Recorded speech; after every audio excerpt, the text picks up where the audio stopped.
to work with people who can smell your bullshit and get you out of it. The creator actually looks at that life and say, hey, I'm getting out of my story and I'm going to write a new one. In order for you to achieve something different, you have to take a different step.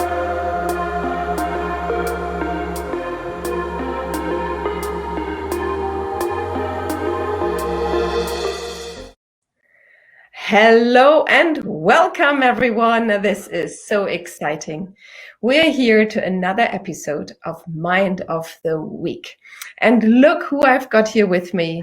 I'm here with the gorgeous, beautiful, wise Meena. Hi, Meena. Hi, Julia. So nice to be here.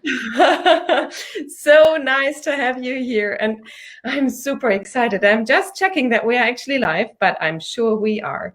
So, because it says we're live. Okay, and good. So I'm super recording this as well. It will be recorded, yes. So everyone can watch it, even if they missed the live. Absolutely, and yes. This is the beauty of it. So welcome everyone who's watching live. Make yourself visible. Send us some comments and love, and share it to friends. We're about to embark on a conversation talking about. There is no better way to predict the future than to create it, right? Yes, absolutely. Absolutely. Yeah. That's going to be our topic, and we might gonna repeat that again for viewers to come in. But first of all, let me just tell you that I'm so adoring you and I'm admiring you for what you do, and I'm appreciating you as a person. And so that's why I'm super honored to have you here on this show with me, engaging for maybe half an hour, 40 minutes in a conversation, which I know will take the audience to a new level of awareness and raise their level of consciousness, because they're going deep into their thinking. And this is what this show is about. You know, I'm all about happiness is homemade.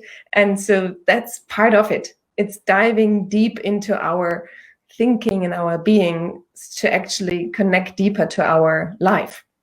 And so, oh, I'm so glad you're here. And Meena, you are joining us here from Indonesia, from Jakarta. That's right. I'm fascinated. And we have a person watching. You might know her. It's Miriam. Well, we'll know later who she is. Might join us for the whole time. Thanks for watching. So you are fascinating to me because you have a wealth of knowledge. You started out as in your career as a lawyer.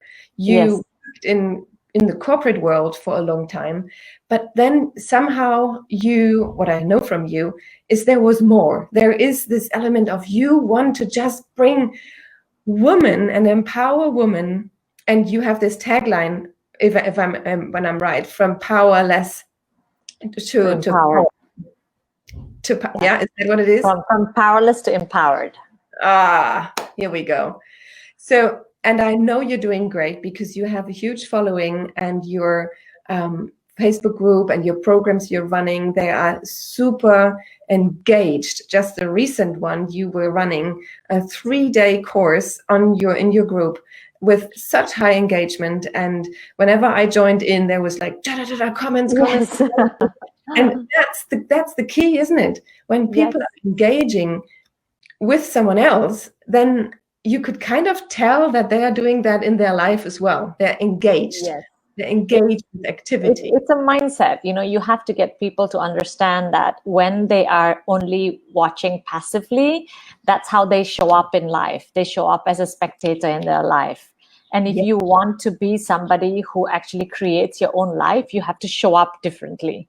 And so that's the mindset that I cultivate. You know, I recently did a post in my group and I talked about there are 3 types of people in the world. One is a spectator, where you just think life happens to you and you watch everything happening, and then you are happy and comfortable sitting there and complaining nonstop. And I think a lot of people are like that. They continuously complain about their life, but they are not going to do anything about it. And so that is the first type of people. You're a spectator.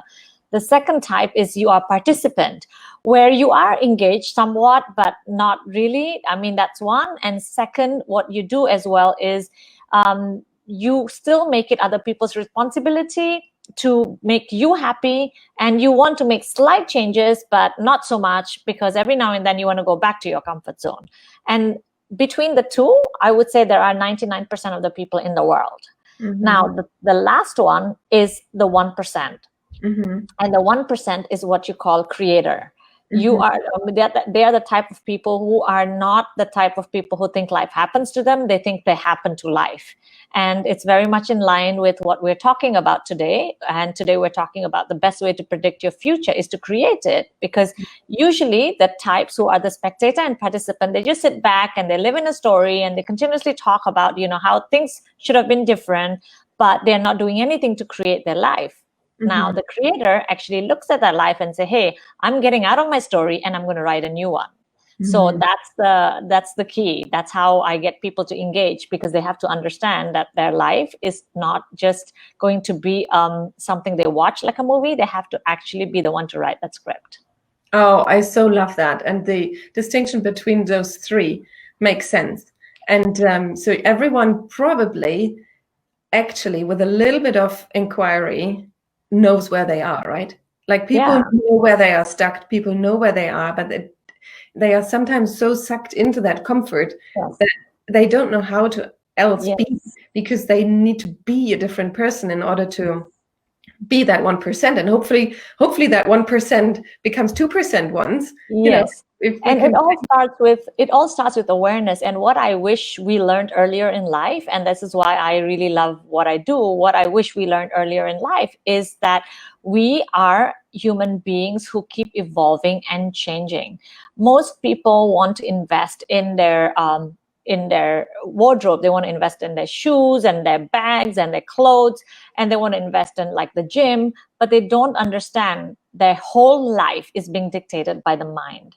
And if you don't invest in your mind, the quality of your life in itself diminishes, because if you don't think about how you can change your thoughts, you don't think about how you can pick your beliefs, you don't think about how you can create a new life, what happens is you just stay in your comfort zone. And as a result of that, when you don't change and everything around you evolves, you end up actually becoming obsolete. And when you become obsolete, that's why you get stuck in the stories of your trauma, you get stuck in the stories of your past, you continuously talk about how you wish things were different, because what actually dictates your life is your past experiences, not your future.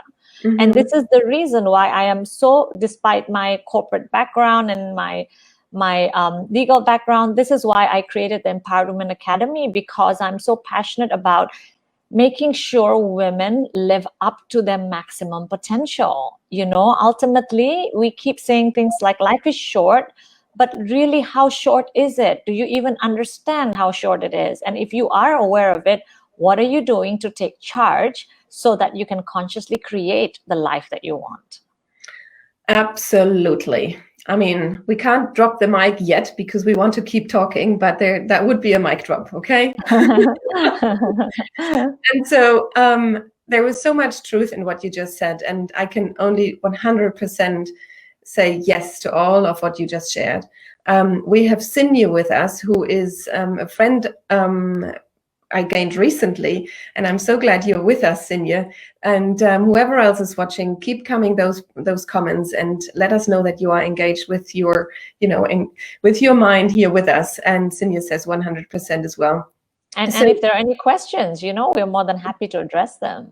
Yeah, amazing. Thank you, Meena. So you said you wish that would be taught earlier, right? So was there a time in your life when you just read all of that in a book, or did someone tell you, or who was your teacher? Like, I'm sure there are plenty, but we talk about life, and I wish it would be taught earlier, but I sometimes wonder, how much do we get to go through life in order then to take the learnings which are meant to be for us? So, I do consider learning a language at school, learning maths at school to a certain level, and being with friends and learning the social component and all of that is important. So there are like key elements we need to learn as a human as we grow up, and learning how to live in a civilization if we choose to continue to live in a society. And then I sometimes wonder, what the best way is. Like, there is life skills like meditation or visualization and those things which can be taught. But how much do you then think these other elements are life lessons, or can we bring someone to learn it? Like, can this be taught, or do we as humans follow a path and then it's given to us? Like, maybe you share how that happened to you and what you think. Sure. So I'll address both the questions. The first question was how I got to this place. And second is whether I think these are things people need to learn or whether that's something they can learn on their own. So the first thing is as to how I got there. It seems like I was going to say 2 years, but it's 4 years. 2016 was 4 years ago. In 2016, I lost 100% of my finances, 100%. Wow. Really? And as a result of that, I hit rock bottom. And mind you, for someone to lose 100%, it's already bad enough. But for me, it was a double blow because I came from a background where girls were not encouraged to get an education. In fact, if anything, we were discouraged because I was pretty much told at the age of 17, you'll be married off and then you're going to get married, look after your husband. And I remember being 5 and thinking about life and thinking, this is not fair. I mean, God is not fair because how could a woman be born only to serve men? This is not right. I remember thinking that as a 5-year-old, and that's what made me resilient. And I wanted to make sure I was financially independent. So for me, that financial independence was a lot more than just money. And so I worked my way up. I became qualified as a solicitor in the UK. I became an attorney in New York. And then I expanded my portfolio. I'm always evolving. I'm always taking on bigger challenges. I expanded my portfolio, did business development, sales, marketing. But when I lost that money, I hit rock bottom because not only did I lose that money, I lost what I stood for. I lost not only the security blanket that was supposed to be in my future, but I also lost the reason of my past.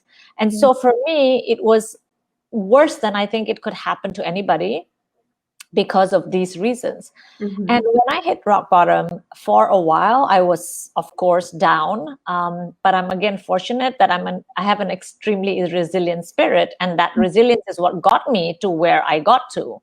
So that was a moment of awakening for me. And I really love this quote by Rumi. And he says, where the heart breaks is where the light enters. Yeah. So that was my... Let us just listen to that. Where the heart breaks... is where the light enters. Is where the light enters. So that's when I started thinking about my life and thinking, am I going to continue being a victim? Because unfortunately, most of us have a victim mindset. And I said, am I going to continue being a victim or am I going to be somebody who designs my own life?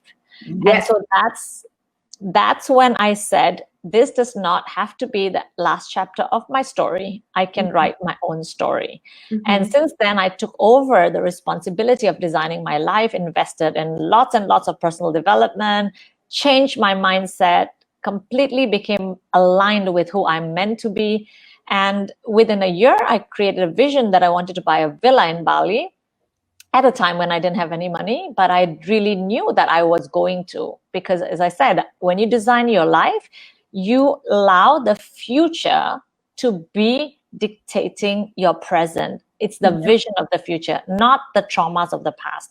And because I had a clear vision of my future, it really helped me build what I needed to build. And so as I continued to build, when I did that, then what happened was within 2 years, not only did I buy my dream villa in Bali, but I also quit my extremely successful career to mentor women and women-led businesses because I knew that if there was one thing that I needed to do before I leave this world, it is to teach women how to get themselves to a level where they need to rise and they needed to actually understand how so much more powerful we are. We keep living in the story and we don't allow ourselves to become the person we really want to be.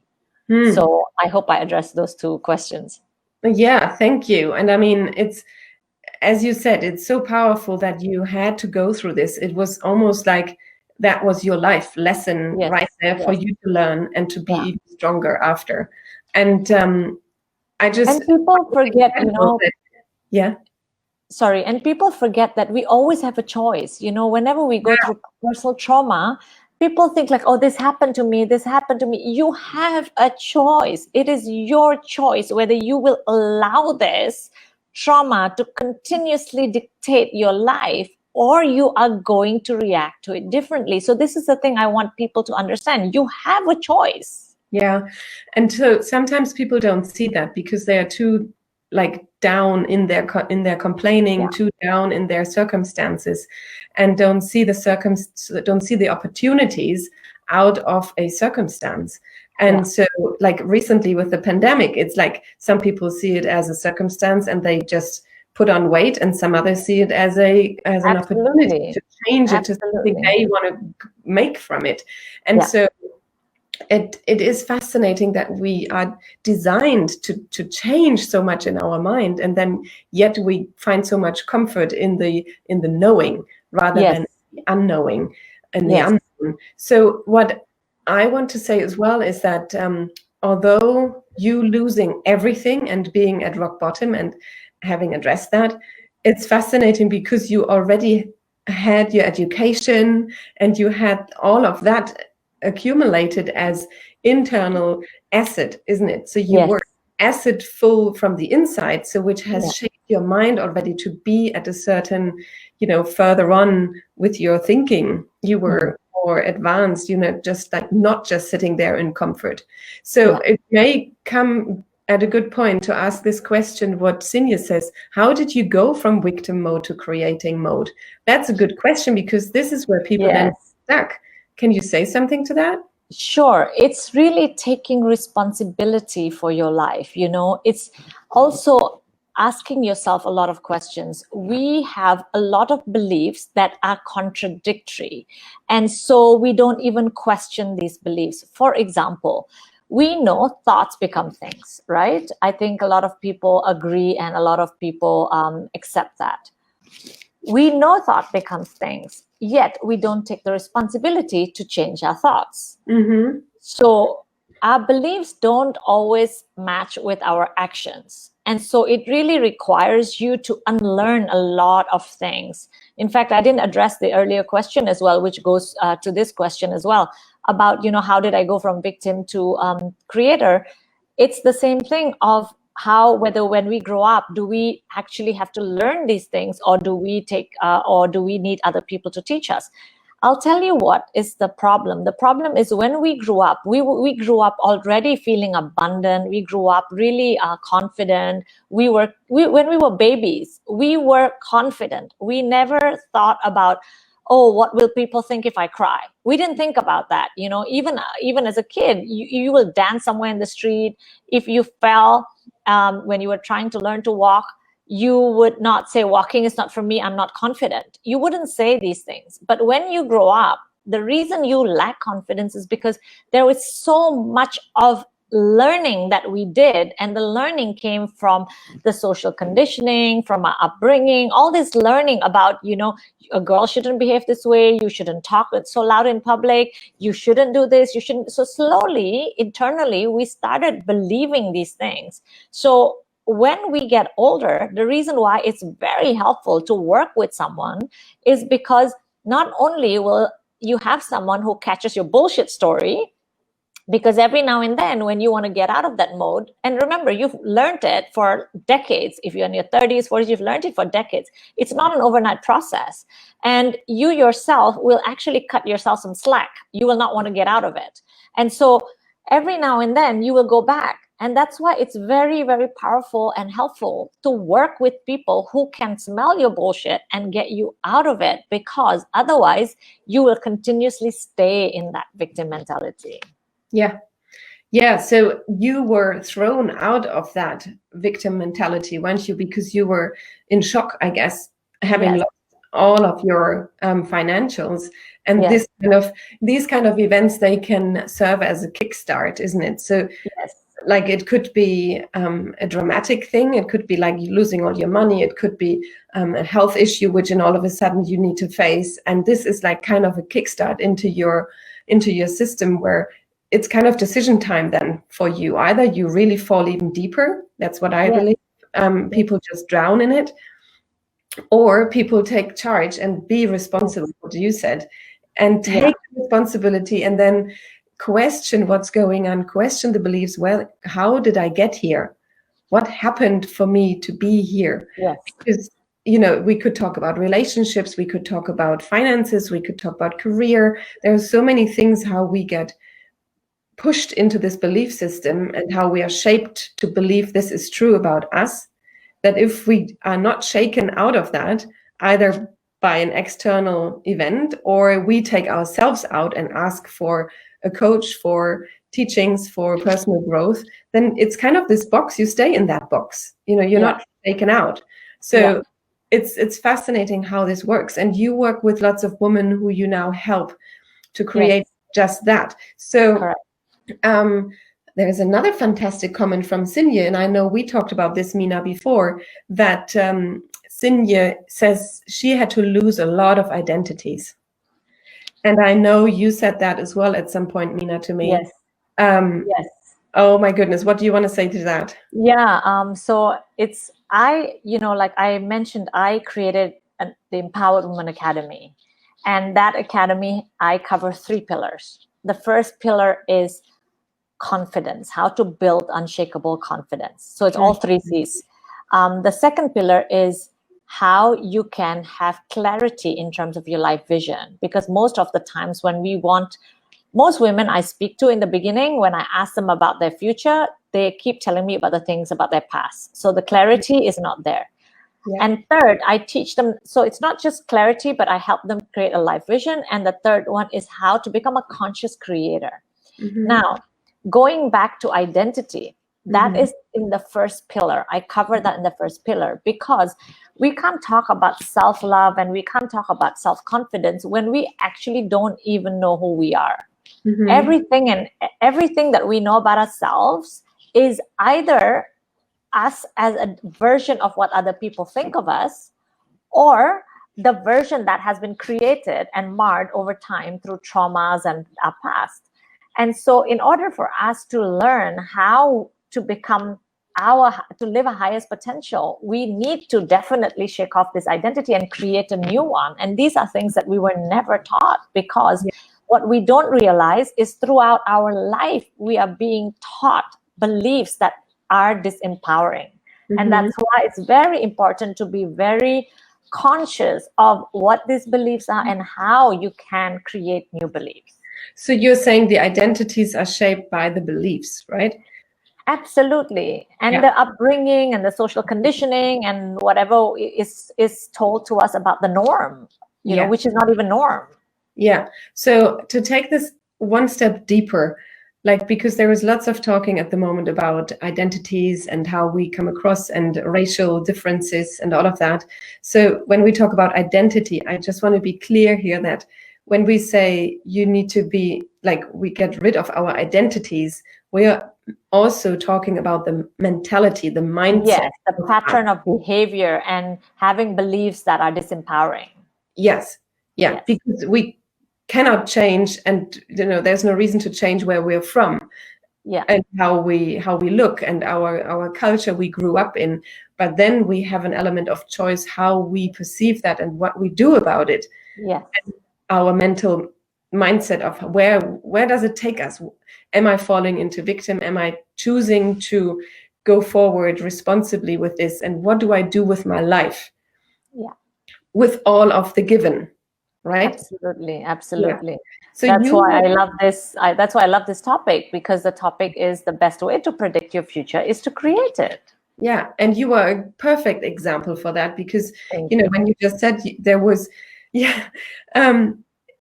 and I'm saying this because I heard your story. You shared it a few times. So, you just said, you were kind of destined to go a different path in your culture.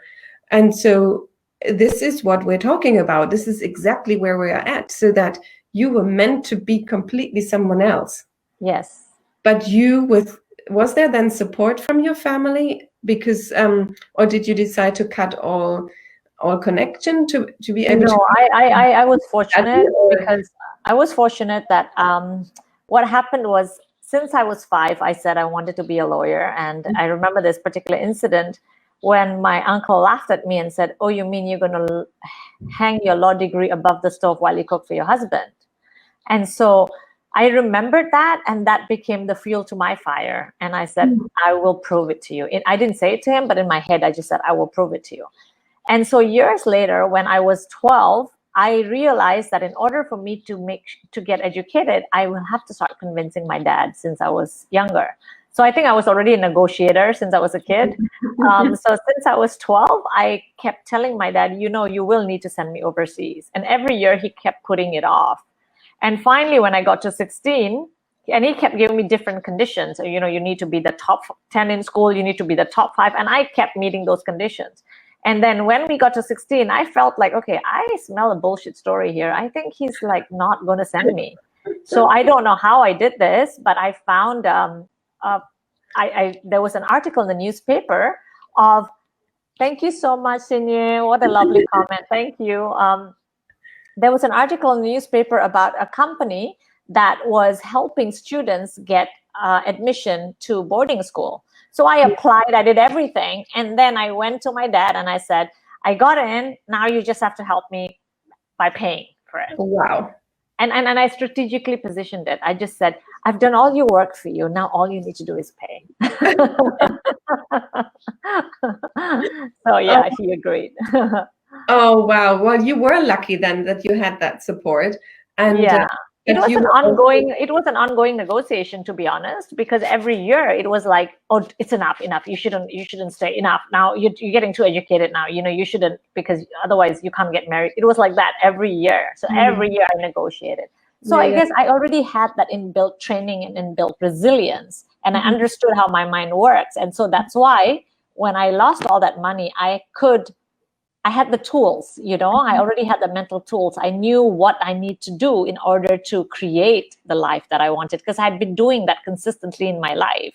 Yeah. Well, you had it almost always as a vision in front of you. It was a goal, a vision, and something early on in your childhood was planted there as a seed. Yeah. And you could follow on to see it happening in front of you, like a dream. Others have dreams to go on stage and sing or whatever it is. And you held on to that because you could very early see that this would be a drastic difference on your life path.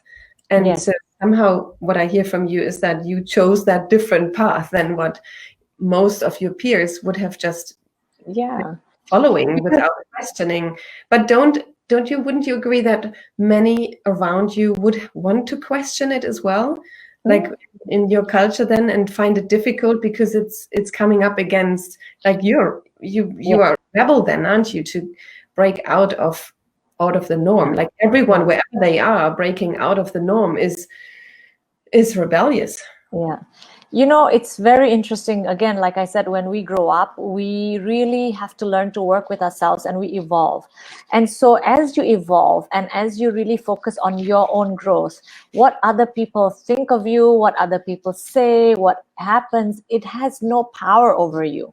Because when you are still trying to work on yourself, you are still allowing other people to impact you. Now, because of the fact that I continuously work on myself, I don't pay too much attention to what other people say or think, because where attention goes, energy flows. And if you focus on what people will think, then you go stuck into another story and you create another story around these people, and all that time and energy could have been used to create your own life. So I tend to focus more on how can I use this time, this space, this energy to build my own. And in the past, for me, it was all about success, because, a girl shouldn't be this, a girl shouldn't be that. And for me, it was like, I need to prove that I can do this. At first, it was all about me. But when I lost all that money and then I had this awakening, I went back to the 5-year-old that I was, and I remembered, as a 5-year-old, I saw my mom and I saw my aunts and I saw the life they lived. As women, their lives were totally dependent on their husbands, and they were there only to serve their husbands. And so that when I saw the vision again, and I thought, this is it. I grew up and achieved success only because my life goal and mission and purpose is to be able to empower women like them, is to teach women that you don't have to live that life. I'm not saying that they shouldn't get married or anything. I think what you want to do in your life is your choice, but don't stay in the life that you do not want. And remember, you always, always, always have a choice, even when you think you don't. And not exercising that choice is a choice. And this is one thing people don't realize. They pretend the problem doesn't exist. They stay in their story. It's a vicious cycle. What am I going to do? What am I going to do? Stress, stress, stress, anxiety, anxiety. Go back the next day, the same thing, same thing. Transformation requires disruption. If you are going to change your life, be prepared. Nothing will stay the same. But you have to be brave enough for that to change. Yeah. And there is this wonderful thing, you're not a tree. If you don't like it where you are, you can. And I like that so much. We all want to be rooted and grounded, but we are not a tree. If we want to be somewhere else, in a different place, in a different position, in a different country. I mean, yes, we have the pandemic and we can't choose right now to just swap places, but this is temporary. We're talking long-term lifetime span. We can plant ourselves somewhere else again. And so this is a choice. And this is actually something which could be taught early in life. Yes, that's what I meant. And also, like what you said, pandemic, we don't have a choice. There are a lot of choices we actually have, even given the current environment. Yes. As you mentioned earlier, like people choosing not to get fit during this time. When the pandemic hit, the first few days, when I was in lockdown, I was at first very concerned because I love to work out. And I was like, oh my God, I can't go to the gym. And then I was like everybody else, you face this fear. I'm going to become fat. This is going to happen. I can't, all these stories. Yeah.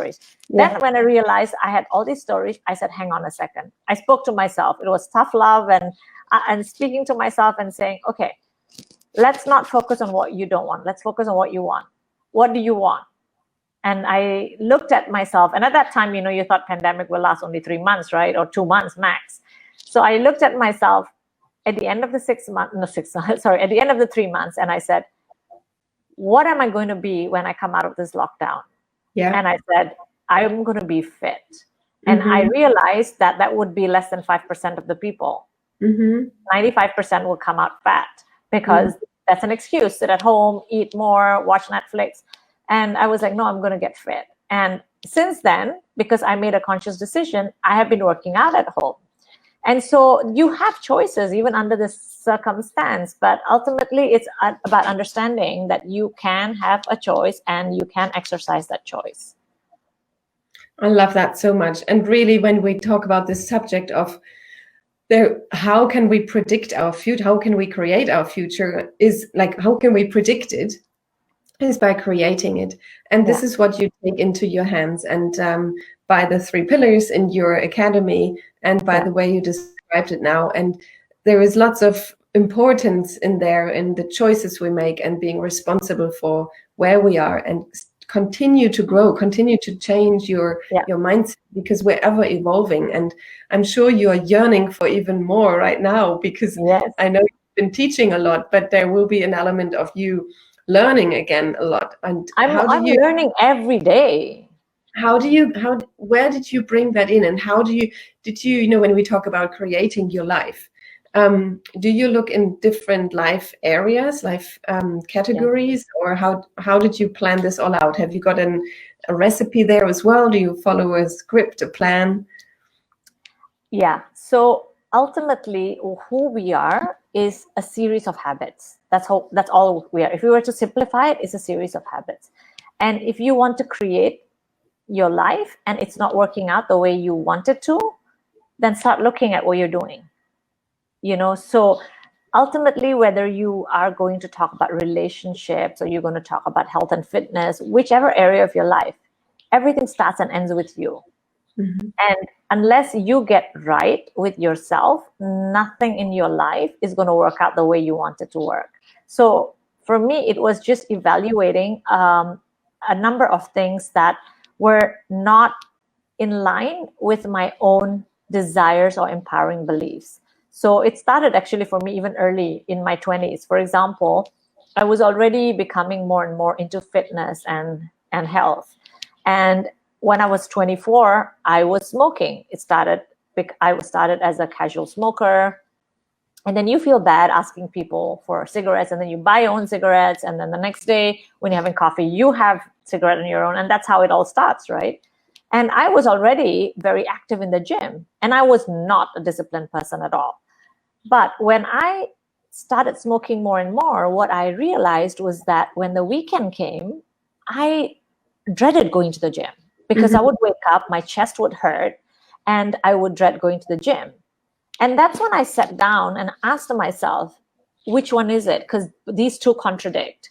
You say you want to become fit as you get older, but you are clinging on to something that goes against what you want. Yeah. So that's when I decided I will not smoke anymore and I will continue my fitness. And it's not an overnight process. It's not easy. It's looking at things around it. What was it that was triggering me to smoke?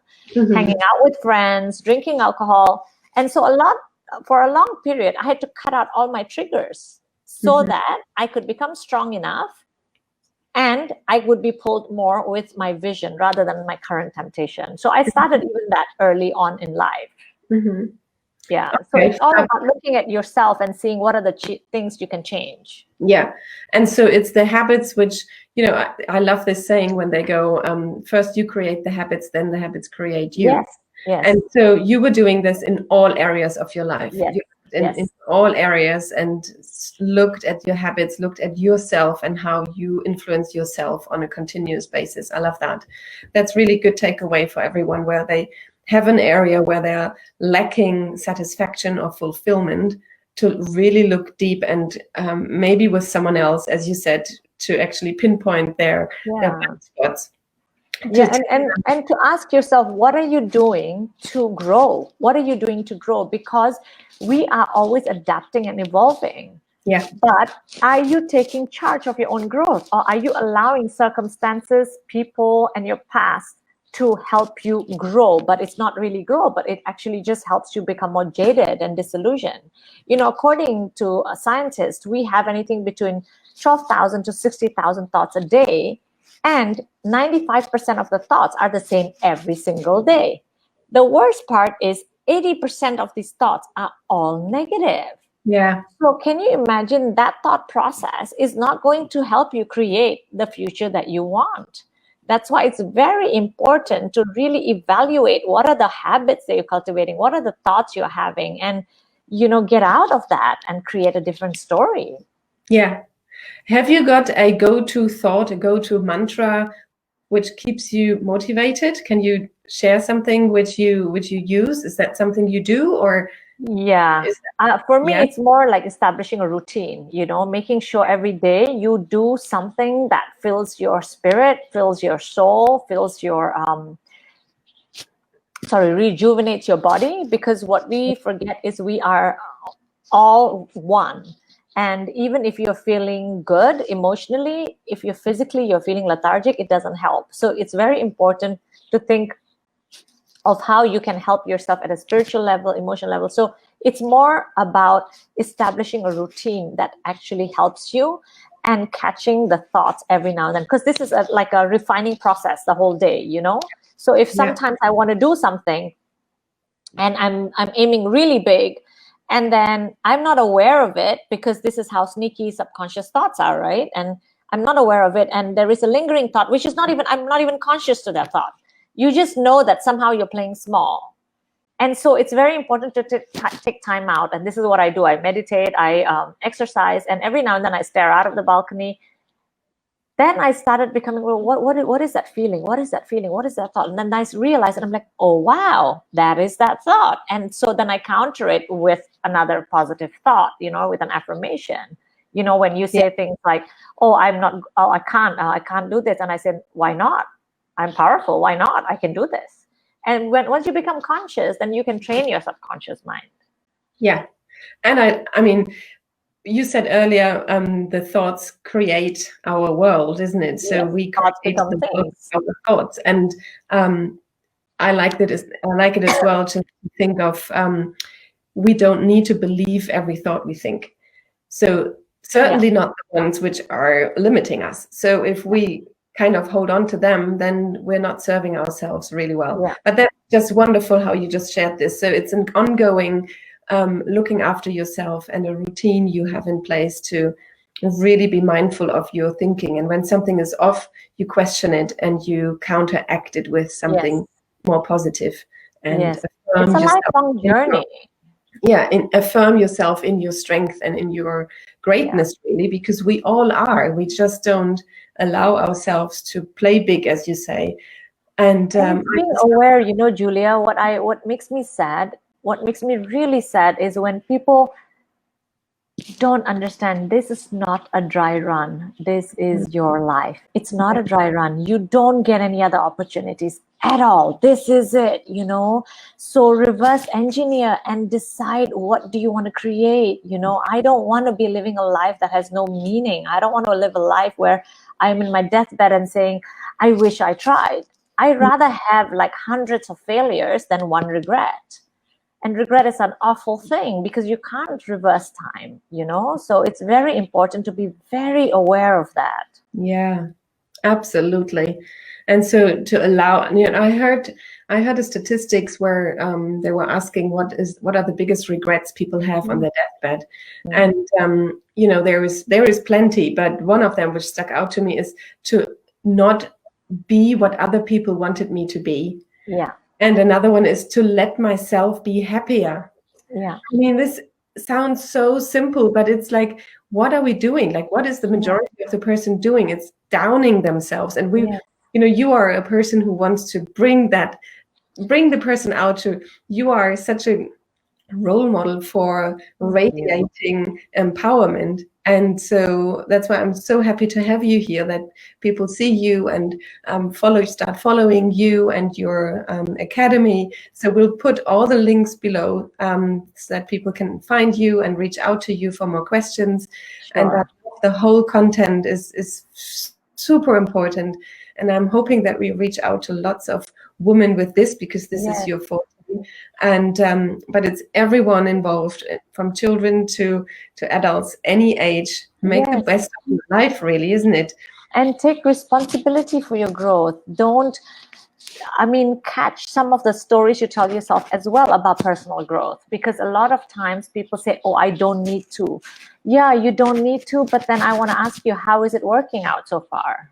You know, because it's in order for you to achieve something different, you have to take a different step, you know, because the same actions, the same thought is going to produce the same results. So it's really becoming aware of, we think we are fixed like a tree, like you said, that, you know, oh no, I don't believe in this and I do it this way. Well, maybe that's the problem. You know, you need to ask yourself, it's because you do it this way. That's why you're not where you want to be. Maybe it's time for you to be open and evolve. Yeah. And reach out to all the great teachers around you. There are plenty of wonderful teachers who everyone can find. And if there are questions, reach out to us, reach out to Meena. I would love to finish this conversation, which was really thought-provoking and wonderful to talk to you, with two questions. Sure. And so the first question is, what does happiness mean to you?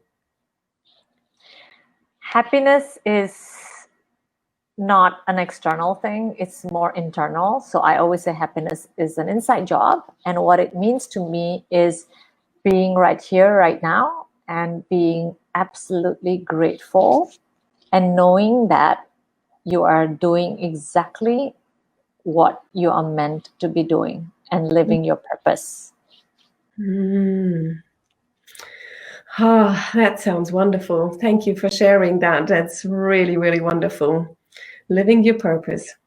Yeah. So the last question is, what excites you at the moment? Oh, what excites me? I am a junkie when it comes to personal growth. So that's what excites me more than anything. What I get excited when I actually interact with the women in my Empowered Women Academy, I get very excited. I get very excited when they have the aha moments. It really excites me. It excites me to see their lives change. Just I take simple pleasures in little things. I take simple pleasures in knowing that, I was able to add value to people's lives, and someone's sleeping better because of me, someone's happier because of me, and I've impacted someone's life in one way or another. And that's one of my values. I feel that if I talk to somebody, well, when we were able to go out, my thinking was always, if I interact with anybody, whether it's in the supermarket or in an office or whatever, I want to walk away having touched their life. Because that's what makes me happy. Yes. Oh, thank you so much, Meena, for sharing all your Thank you, Julia. Thank you. Your kindness, and you do that always with such grace, but also so much fire and power inside of you. So I can just see your beautiful woman clients being ready to work and ready to work with you. So yeah, if you see this, follow Meena. We put the links below. Reach out to her. She's also available to be booked as a speaker. Yes, runs her own program. Well. And I am super honored to have shared this time with you. Thank you, Julia. I appreciate your time. So wish that our paths, like that, we really see us very soon again, and that it's not in a year. We will. Yeah. We will. Yes, we make this a promise. All right. Thank you so much, Meena, for all sharing. Bye. Bye. Bye.